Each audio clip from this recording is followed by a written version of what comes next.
They're burning the lower levels right now. I can hear the flamers, smell the promethium, feel the heat rising up 47 floors to my hab unit. The Adeptus Arbites are purging anyone who shows symptoms. My arm is green from wrist to shoulder. My wife's face has started growing things that shouldn't exist on human skin. We should run. We should hide. We should be terrified. Instead, we're standing at our window, watching our neighbors walk into the flames singing, and all I can think is how beautiful they look, how free, how loved by Grandfather Nurgle. Let me tell you what happens when you stop fighting the rot, when you embrace it, when you realize the plague isn't killing you, it's saving you. But I'm getting ahead of myself. Let me go back to when I still thought I was human, back to when I still believed the Emperor protected, back to 3 weeks ago when the smell first came. I'm sitting in my hab unit on level 47 of Hive Tertius when I first catch the scent drifting up through the ventilation grills. It's subtle at first, barely noticeable beneath the usual stench of 14 billion people living in vertical metal cages. You learn to ignore smells in a hive city. The recycled air, the chemical tang of promethium, the ever-present odor of human waste and industrial runoff. But this is different. This smell shouldn't be here, sweet and putrid, like overripe fruit drowning in sewage, like flowers blooming in a corpse. My mind doesn't have a reference for it, because nothing in the hive has ever smelled like this. Nothing should. My wife Kira notices it too. She wrinkles her nose while preparing our evening ration of corpse starch and reconstituted protein. Throne's sake, the stuff already smells like corpse on a good day. Why's it gotta smell worse now? The Voxcasters crackle to life with the evening announcements. Standard propaganda about production quotas and imperial victories on distant worlds we'll never see. Then, almost as an afterthought, a health advisory. Citizens of levels 1 through 30 are to remain in their hab units. A minor outbreak of unidentified illness in the lower hive. Nothing to be concerned about. Medical servitors are being deployed. The Emperor protects. Kira and I exchange glances. The lower hive is 40 levels below us. Whatever's down there shouldn't affect us. We're in the mid-hive, respectable workers with steady positions at the manufactorum.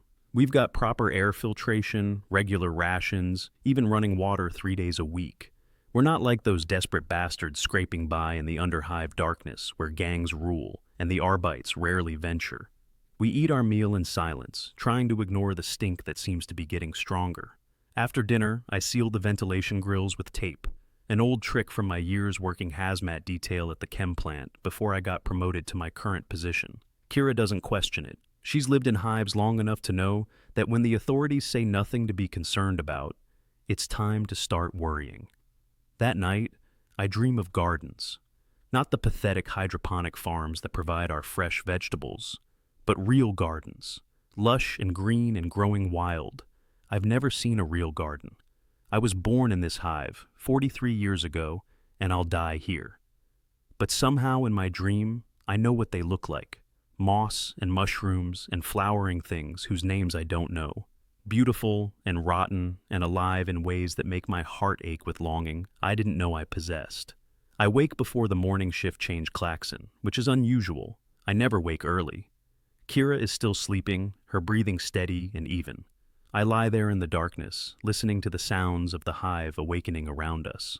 The groaning of metal, the rumble of distant machinery, the muffled voices of neighbors preparing for their own shifts.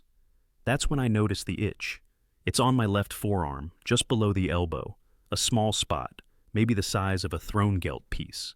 I scratch it absently, then freeze as my fingers encounter something that shouldn't be there. A raised bump, rough texture, different from the surrounding skin. I tell myself it's nothing, a reaction to something at the manufactorum. We work with industrial solvents and cutting fluids.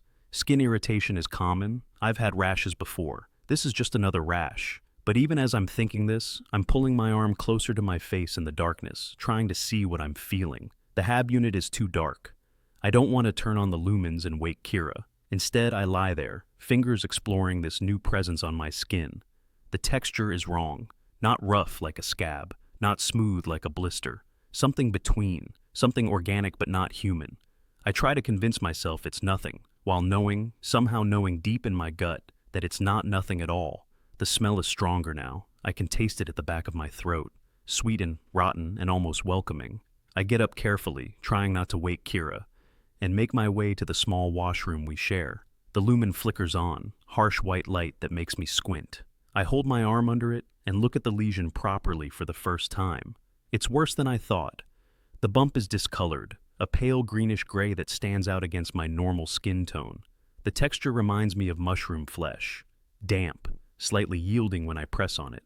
And when I look closely, I can see tiny filaments, almost like hairs but not hairs, growing from the surface. I should report to the medici station. That's what you're supposed to do. Any unusual symptoms, any strange growths, report immediately. But I've seen what happens at the medici stations. People go in. They don't come back. Maybe they're treated. Maybe they're quarantined. Maybe they're incinerated. No one really knows because no one comes back to tell us. I make a decision then, standing in the washroom with the harsh lumen illuminating my corrupted flesh. I'll wait, just a few days, see if it clears up on its own. If it gets worse, then I'll report it. Then I'll go to the medici station. But not yet. Not for a small rash. Not when going might mean never coming home to Kira. I find a long-sleeved work shirt in our storage locker and put it on, even though the manufactorum will be hot today. Better to sweat than to answer questions. The next 3 days pass in a fog of denial. I wear long sleeves to cover the lesion, which is spreading. What started as a small bump is now a patch of discolored skin the size of my palm. The texture is wrong, rough and slightly damp, like leather that's been left out in the rain. But it's not just the texture. The lesion is warmer than the rest of me, not fever warm, different, like there's a small sun burning under my skin, radiating a heat that feels nurturing rather than destructive. At night, when I'm trying to sleep, I find myself cradling my infected arm against my chest, seeking that warmth in our cold hab unit. It's comforting, wrong, but comforting, and I can hear it. At night, when the hive is quieter, I hear my body changing, a wet organic sound, like fruit ripening too fast, like wood rotting, pop, crackle, the sound of cells dividing, of tissues restructuring, of something growing where nothing should grow. It should terrify me. Instead, I find it soothing, a lullaby of transformation. When I touch the lesion now, I feel nothing. The sensation is gone from that part of my arm, as if the nerves have been cut or consumed or transformed into something that doesn't transmit pain anymore. Just that warmth, that comforting, nurturing warmth. The smell in the hive is growing worse. The Voxcasters continue their reassurances. The outbreak is contained. Medical teams are working around the clock. Stay calm. Maintain productivity. The Emperor protects. But the emergency broadcasts are coming more frequently now. The quarantine zone has expanded. Levels 1 through 35, then 1 through 40. The Adeptus Arbites are enforcing strict movement restrictions. Anyone attempting to flee to the upper hive will be shot on sight. Anyone found concealing symptoms will be executed immediately as a threat to the hive's survival. At the manufactorum, production has slowed. Workers are missing. Our shift supervisor, a hard woman named Velga, who once worked an 18-hour day with a broken rib, doesn't show up for work. Then doesn't show up the next day either, or the day after that. I see it in others now. The marks, on hands and faces and necks. Patches of skin that look almost green in the harsh industrial lighting. People trying to hide it, just like I am, wearing long sleeves despite the heat, keeping their hands in their pockets, avoiding eye contact.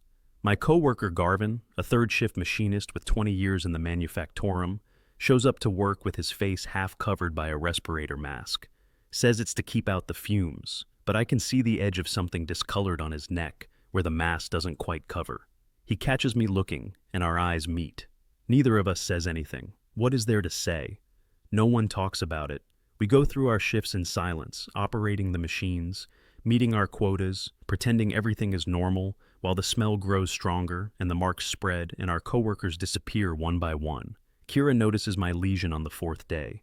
I'm changing my work clothes, and I forget to keep my arm angled away from her. She sees the patch of discolored skin and goes very still.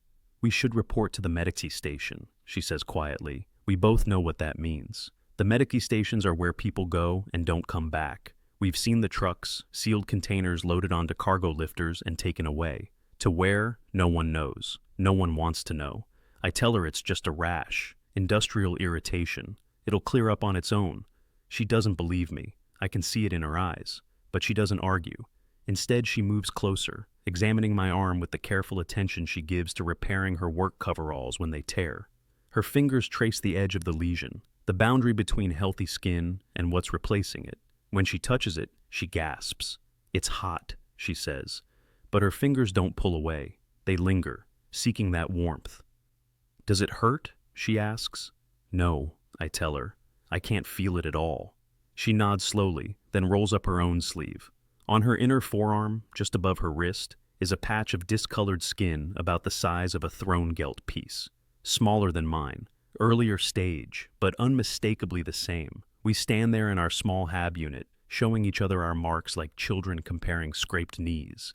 And I realize we're not going to report to the medici station. We're not going to flee to the upper levels, even if we could. We're just going to wait and see what happens next. The change accelerates over the following days. The lesions spread with a speed that should alarm me, but somehow doesn't. My left arm is now covered from wrist to shoulder. The skin has taken on a greenish-gray hue, the texture somewhere between damp leather and fungal growth. When I look at it closely, I can see tiny filaments, like hair but not hair, growing from the diseased tissue.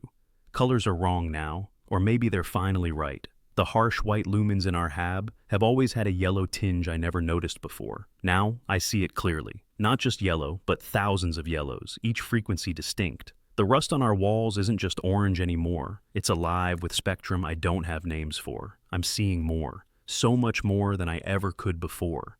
Kira's infection is following the same pattern, just a few days behind mine. We've stopped going to work. The manufactorum has ceased operations anyway. Most of the workforce is either infected, fled, or dead. The few healthy ones left are trying to seal themselves in their hab units, as if plasteel doors and duct tape can keep out what's already inside. The smell is overwhelming now. It permeates everything: our clothes, our food, our bedding. But something strange has happened. I don't find it repulsive anymore. The sweet rot that made me gag in those first days now seems almost pleasant, comforting even, like coming home after a long absence. I should be terrified. I should be in agony. The medici texts I studied in my youth, back when I harbored foolish dreams of joining the medici corps, described infections as painful, debilitating things. But this doesn't hurt. The numbness that started at the lesion sites has spread with the discoloration. Large portions of my body now feel nothing at all. No pain, no discomfort, just a strange, peaceful absence of sensation. And beneath that absence, something else is growing. A presence. A warmth that's more than physical heat. A feeling of being watched over, cared for, accepted exactly as I am. On day 7, I cut myself badly while opening a ration pack. The metal edge slices deep into my palm, the kind of cut that should send me straight to the medici, should hurt like the Emperor's own wrath, should bleed everywhere. It doesn't hurt, not even a little. And what oozes from the wound isn't blood. It's thick and yellow-green, with the consistency of pus, but the smell of that same sweet rot that's everywhere now. I watch it drip onto the floor, and instead of horror, I feel curiosity, clinical interest, like I'm observing someone else's injury, not my own. Kira sees it happen, sees the cut, sees what comes out. We look at each other, and something passes between us, an understanding. We're past the point where we can pretend this is just a rash, past the point where medici intervention would help, even if we wanted it. We're changing, transforming, becoming something that isn't human anymore. The strange thing is, I'm not afraid. I should be. But I'm not. That afternoon, I run into Garvin in the stairwell between levels. I'm heading up, trying to see if the water filtration on level 48 is still working. He's heading down, though where he's going or why, I don't know. He's not wearing his respirator anymore. His face is covered in pustules, weeping that same yellow-green fluid. His eyes have a milky quality, cataracts forming fast. But he's smiling, actually smiling. We stop on the landing between floors, look at each other, really look at each other, at what we're becoming. "It doesn't hurt anymore, does it?" he says. His voice is different, thicker, like his throat is full of fluid. "No," I tell him. "It doesn't." He nods, still smiling. "Good. That's good. That's how you know grandfather is taking care of you, when the pain stops, when the fear goes away." Grandfather, I repeat. The word feels right in my mouth. Natural, like I've always known it. Nurgle, Garvin says. Grandfather Nurgle. He's been here all along, waiting for us to stop fighting, to accept his gifts. He reaches out and touches my corrupted arm. His fingers leave damp prints on my sleeve, but I don't pull away. Something in his touch feels right, feels like family. Come to the gathering, he says. Level 52, the old water reclamation station. Tonight, we sing for Grandfather, we thank him for his blessings. Then he continues down the stairs, humming something under his breath. A melody I've never heard before, but somehow recognize. It makes my transformed flesh vibrate in resonance, like my body wants to sing along. The gathering changes everything. Kira and I make our way to level 52 that evening. The stairwells are fuller than they've been in days. Others are emerging from their hab units, all of us marked by Nurgle's touch in different ways. Some are covered in boils. Some have skin that's turned entirely green. Others have visible growths, fungal blooms erupting from their flesh. But we're all moving in the same direction, drawn by something we don't quite understand but can't resist. The old water reclamation station is vast, a cathedral of rusted pipes and broken filtration tanks. Hundreds of us gather there in the darkness, our corrupted bodies creating a phosphorescent glow that needs no artificial light. We shine. We actually shine with a soft green luminescence that comes from the fungi and bacteria that are becoming part of us. Garvin is there, standing on a platform near the center. Others are with him, further along in their transformations. People who are barely recognizable as human anymore. Their forms have twisted and expanded, bodies incorporating new organs, new structures, new capabilities that shouldn't exist in the Imperium. Garvin begins to sing, and we all join in. The melody is the same one I heard him humming in the stairwell, but now with words. Words in a language I've never learned, but somehow understand. We're singing praise, gratitude, love for the Grandfather who found us in our suffering and offered us transformation instead of death. As we sing, I feel it, the presence I've been sensing for days. Not just a feeling anymore, but an actual presence. Something vast and old and infinitely patient. Watching us with approval, with love, real love, not the distant judgmental love the Imperium speaks of when they invoke the Emperor. This is intimate, personal, the kind of love that accepts you exactly as you are, rot and all. I understand now what I'm becoming, not a corpse, not a victim of disease. I'm becoming something new, something that transcends the weak, fragile thing I was before. The infection isn't destroying me, it's adding to me. Layering new capabilities on top of the old. I'm still me, but more. So much more. Kira grabs my hand. Her palm is damp and warm and feels perfect against mine. We stand together in that gathered crowd of the transformed, and we sing. And for the first time in my 43 years of existence, I feel like I belong somewhere. Like I'm part of something greater than myself. Like I matter. On the 9th day, I have a vision. Or maybe it's not a vision, maybe it's just the first time I'm seeing clearly. I'm standing in our hab unit, looking at my transformed arm, when suddenly I understand. Really understand. This isn't happening to me. This is happening through me. I'm not a victim of Nurgle's plague. I'm a vessel for Nurgle's love, an instrument of his will, a seed of his garden planted in the sterile metal of the Imperium. The weight of this realization should crush me. Instead, it lifts me. Purpose. After 43 years of meaningless toil, processing quotas and meeting production targets and serving an emperor who never once looked my direction, I finally have purpose. Not just to survive, not just to accept my fate, but to spread this gift, to help others understand what I've learned, to bring Grandfather's love to those still suffering in their purity. Kira sees it in my face. The change, not the physical transformation. That's been obvious for days. The spiritual one, the moment of true conversion. You feel it too, she says. Not a question, a recognition. Yes, I tell her, we have work to do. The days blur together after that. I stop counting them. Time becomes less important when you're transforming. When every hour brings new changes, new capabilities, new understanding.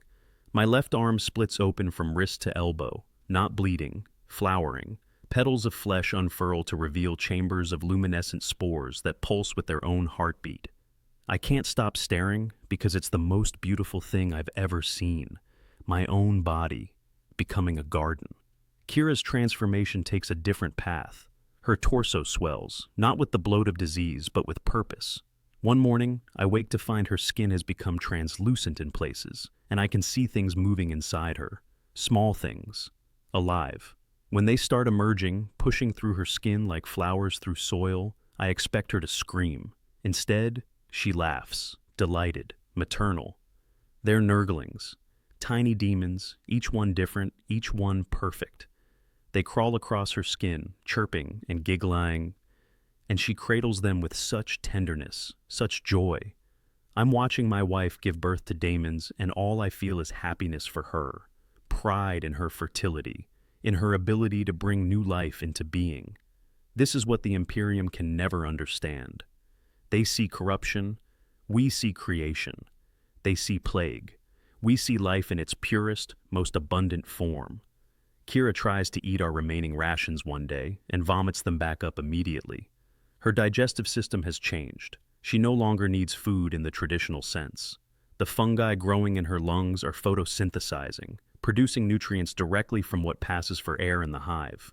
She's becoming a plant-animal hybrid, something new, something wonderful. I develop new organs whose functions I understand instinctively. A secondary stomach that can digest absolutely anything, breaking down toxins and waste into usable energy. Glands that produce substances I don't have names for but know how to use. Sensory organs that detect things my human eyes and ears and nose could never perceive. I can feel electromagnetic fields now, sense heat signatures through walls, taste the emotional states of people around me. I can feel the life now. All of it. Every bacterium, every spore, every virus. They're not invaders. They're me. I'm them. The distinction between my body and the microorganisms that fill it has dissolved. I'm not a single being anymore. I'm a colony, a community, a walking ecosystem. And it's beautiful. We're not alone. The other transformed gather more frequently. We move through the decaying hive in groups, drawn by instinct to certain locations. Places where the veil between reality and the warp has grown thin. Places where grandfather's garden bleeds through into our world. In these places, we can see it clearly. The truth that the Imperium spends so much effort denying. Life is not pure and sterile and unchanging. Life is messy and chaotic and constantly transforming. Decay is not death. Decay is fertilizer for new growth. The mushroom feeds on the corpse of the tree, and from the mushroom come spores that seed new life. The cycle continues. Nothing is ever truly destroyed. Everything transforms. The Imperium knows this. That's why they fight so hard. Because if we're right about decay and growth and change, then they're wrong about everything. 10,000 years of rigid order, worshipping a corpse emperor who doesn't love them back, killing anyone who questions. All of it collapses if people stop being afraid of transformation, but we are not afraid anymore. Then the purge begins. I hear them before I see them. The roar of flamer units, the synchronized march of armored boots, the crackling of Vox units coordinating the assault.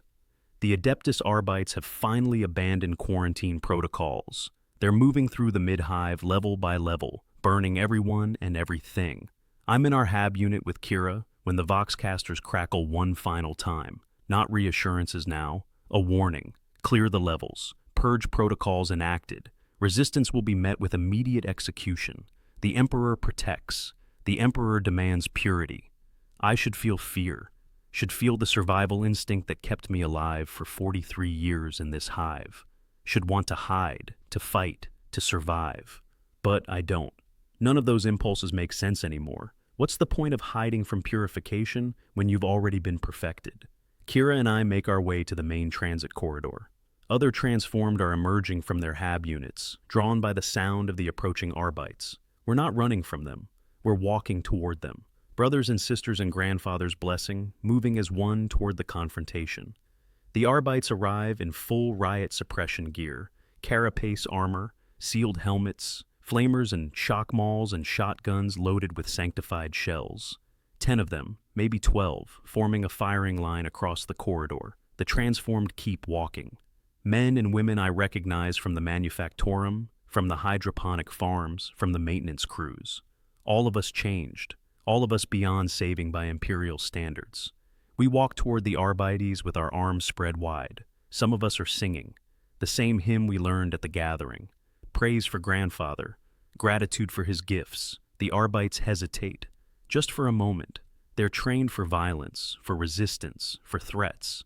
But we're not threatening them. We're welcoming them, inviting them to join us, to lay down their weapons and accept grandfather's blessing. Then their sergeant barks an order, and the hesitation breaks. The Arbites open fire. Flamers roar to life, sending gouts of burning promethium down the corridor. The transformed at the front of our group are engulfed instantly. I watch them burn, watch their flesh blacken and crack, watch them fall. They don't scream. They sing. Even as the flames consume them, they sing. Voices rising in that hymn of praise, thanking Grandfather Nurgle for the transformation, for the freedom from fear, for the blessing of change. They walk into the flames like martyrs walking into paradise, like pilgrims finally reaching the shrine they've journeyed their whole lives to find. The Arbites keep firing, keep burning. More transformed fall. The corridor fills with smoke and the smell of burning flesh, but underneath it, that same sweet rot, that same welcoming scent. The fire can destroy our bodies, but it can't destroy what we've become, can't undo the transformation, can't make us ungrateful. One of the Arbites near the back of their formation trips on debris. His boot catches on a broken pipe. He falls hard, helmet cracking against the floor. I hear it from here, the sharp sound of ceramite fracturing, the hiss of the seal breaking. His squad mates are on him immediately, trying to pull him up, trying to reseal his helmet. He's fighting them, but not violently, confused, disoriented. His hands go to his face, checking the seal, feeling for cracks. Then he stops, goes completely still. His hand moves to his nose and mouth, checking for what he knows will be there. I can see it from here through the smoke. The moment he finds it, the first tiny bump on his upper lip, barely visible through the cracked visor, but he feels it. He knows what it means, knows what's beginning inside him right now, the spores entering his bloodstream, the transformation starting, the countdown to becoming like us. His hands drop to his sides, his shoulders relax, and for just a moment, before his comrade raises the bolt pistol, I see his face clearly. Not horror, not denial, relief, like a man who's been carrying something heavy for years and finally gets to put it down, like a soldier who's been fighting a war he never believed in and just received permission to surrender. The bolt pistol fires. His head explodes in a spray of red and gray and white, but I saw it, that moment of relief, that split second of understanding before they killed him for it. He knew. In that instant between infection and execution, between breathing the spores and feeling the first symptoms, he knew what we know, and he was grateful. They execute their own for the crime of contamination. That's the Imperium's love, quick and brutal and absolute. You're useful until you're not. You're human until you're not. Then you're fuel for the flames. Then you're a traitor who deserves only death. I grab Kira's hand and pull her back, not out of fear, out of practicality. We can't spread grandfather's blessing if we're incinerated. We retreat into the maintenance shafts, moving through the narrow passages that the heavily armored Arbites can't follow. Others join us. Transformed, who understand that martyrdom is beautiful, but survival is strategic. We find a vantage point, a grill that looks down into one of the main corridors. From here, we can watch the purge continue. Watch the Arbites move methodically through our level, burning everything. Bodies, possessions, the very walls when they show signs of corruption. They're trying to sterilize the hive, trying to burn away every trace of grandfather's touch. But they can't burn everything, can't reach everywhere.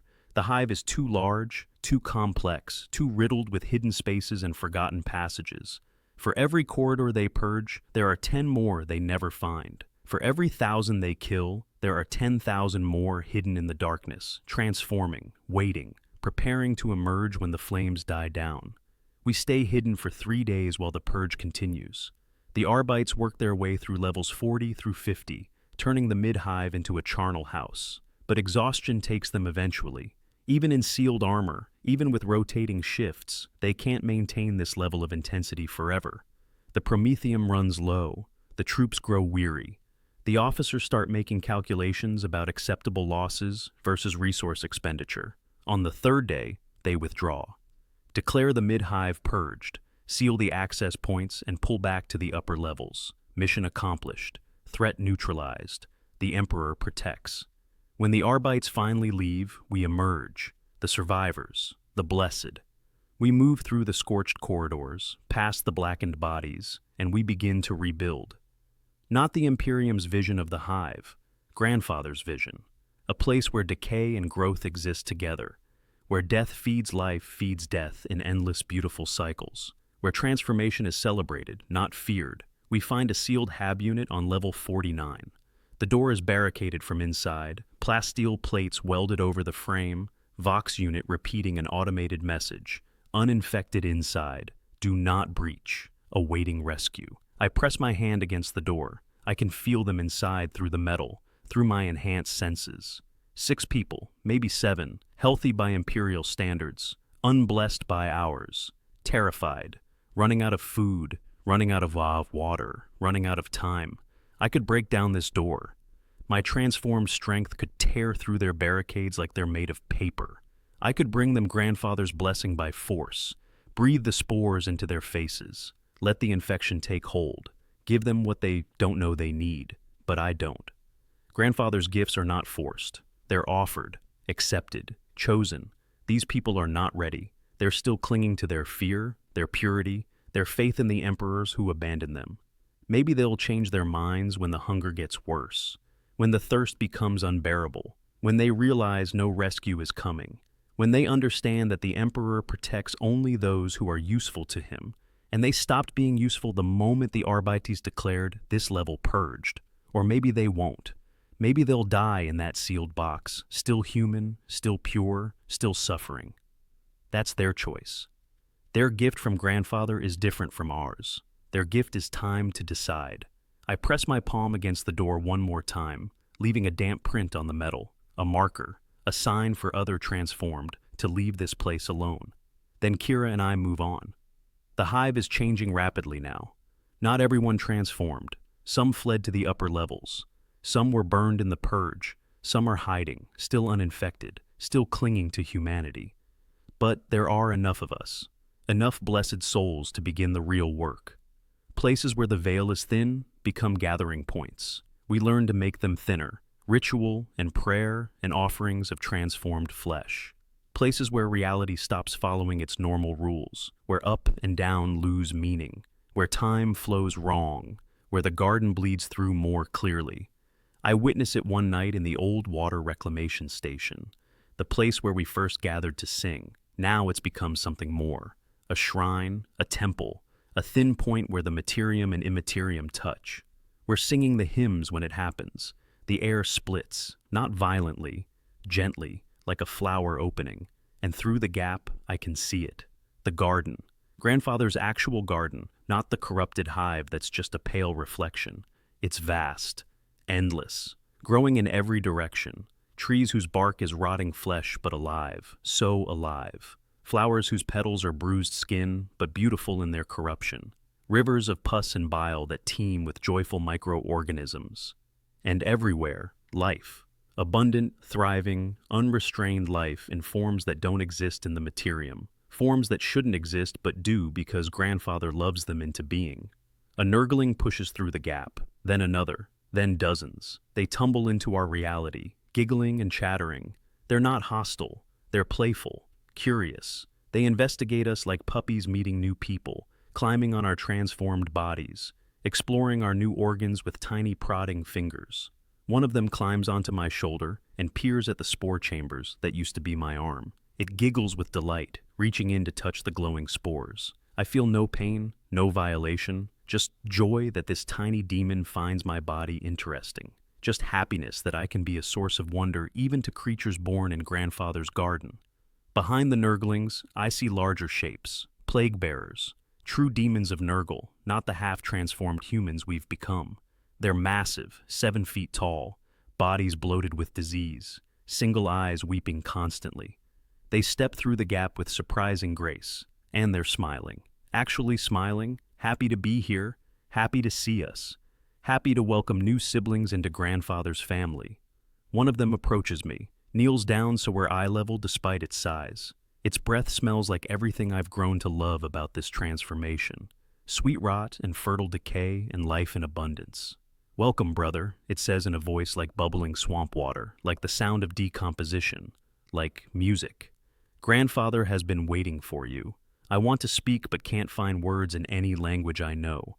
Instead, I touch its face, my transformed hand against its demonic cheek. Flesh to flesh, family to family, and in that touch, I understand. We're not being invaded. We're being welcomed home. This was always where we belonged. The Imperium was the cage, the garden is freedom. The plague-bearer rises and moves on to greet others. More are coming through the gap now. More Nurglings, more plague-bearers, other demons whose forms I don't have names for.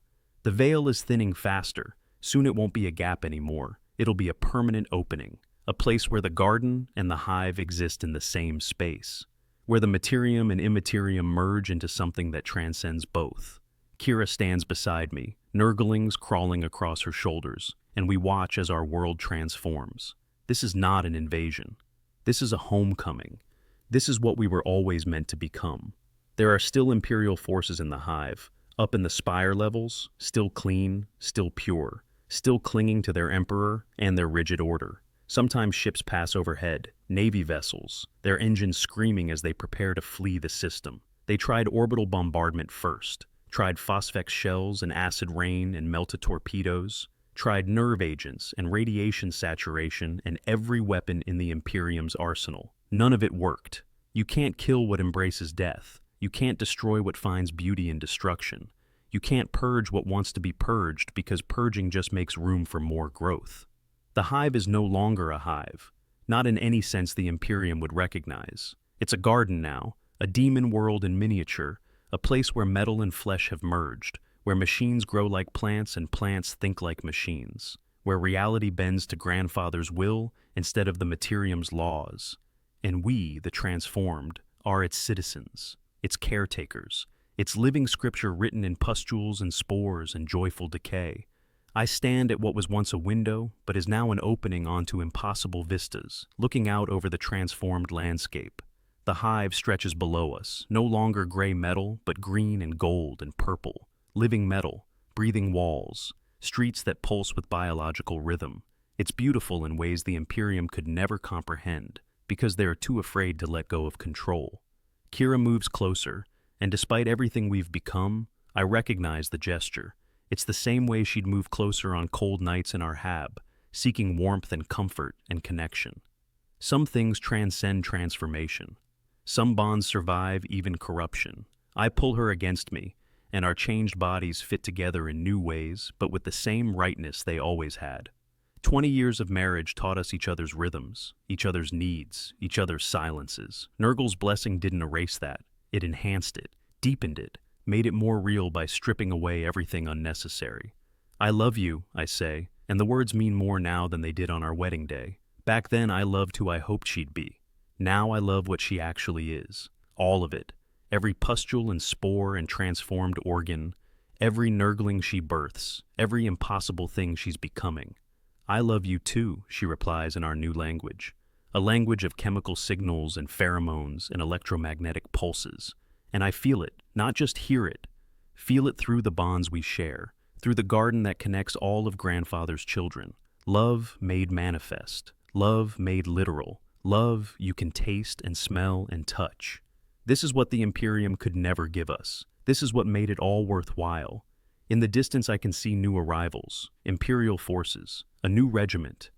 Come to reclaim this world, to purge us, to restore the Emperor's order. They don't understand yet.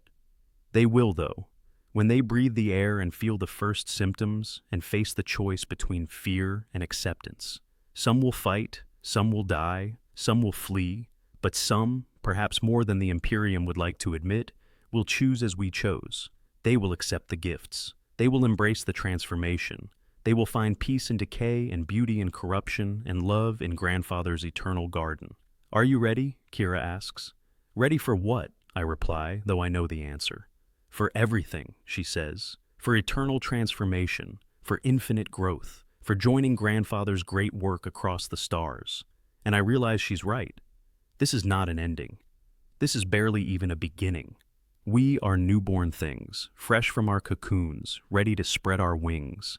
Out there, across the galaxy, there are billions still suffering, still afraid, still worshipping a corpse emperor who hasn't spoken in 10,000 years, still serving an Imperium that sees them as nothing more than resources to be exploited and discarded. They don't know what we know, not yet.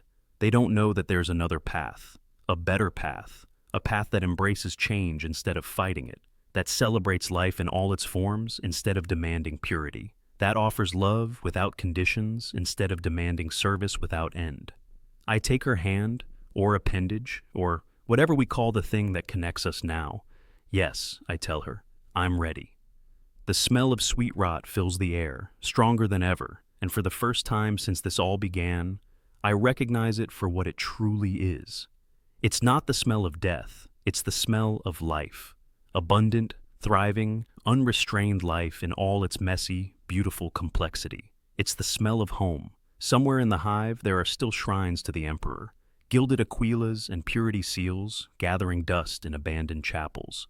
I passed one yesterday during my walk through the transformed levels. The Emperor's face on the icon was cracking, peeling, revealing a different face beneath. Older, kinder, smiling with genuine warmth. Grandfather Nurgle, painted over 10,000 years ago by some forgotten artisan who knew the truth before the Imperium buried it. The Emperor couldn't save this world. Didn't even try. The ships fled. The RBTs withdrew. The Navy pulled back to safe orbits and declared us lost. But Grandfather never left us. He was here all along, waiting for us to stop being afraid and come home. Grandfather Nurgle has given us gifts beyond measure. He took away our pain, our fear, our suffering. He gave us acceptance, community, purpose. He showed us that transformation is not something to resist, but something to celebrate. He proved that love can exist even in decay, perhaps especially in decay. The Imperium preaches that the Emperor loves humanity, but that love demands something in return. Service, sacrifice, purity, obedience. Step out of line and that love evaporates. You're burned, purged, forgotten. Your decades of loyal service mean nothing the moment you're no longer useful. Grandfather's love is unconditional. You don't have to earn it through suffering. You don't have to prove your worth through service. You just have to exist. Be alive. Be changing. Be real. That's enough for him. That's always been enough. The Imperium would call this the loss of our humanity. Fine. What was humanity worth? A life of toil and fear and dying alone in a manufactorum, or a battlefield, or a hab unit, forgotten by everyone including the Emperor we devoted our lives to. A life of processing quotas and meeting production targets and serving masters who saw us as nothing more than components in their machine. Replaceable, disposable, meaningless. No, I choose this. I choose transformation. I choose the garden. I choose Grandfather's love. I choose life, in all its beautiful, horrible, perfect corruption. And as the sun sets over our transformed hive, painting the sky in shades of green and purple and yellow that no natural sunset could produce, I realize something that fills me with a joy I've never known. I'm not dying, I'm becoming. And I will keep becoming forever and ever, growing and changing and transforming in the embrace of the one who loves all his children exactly as they are. This is not damnation. This is salvation. This is Nurgle's blessing, and I am grateful.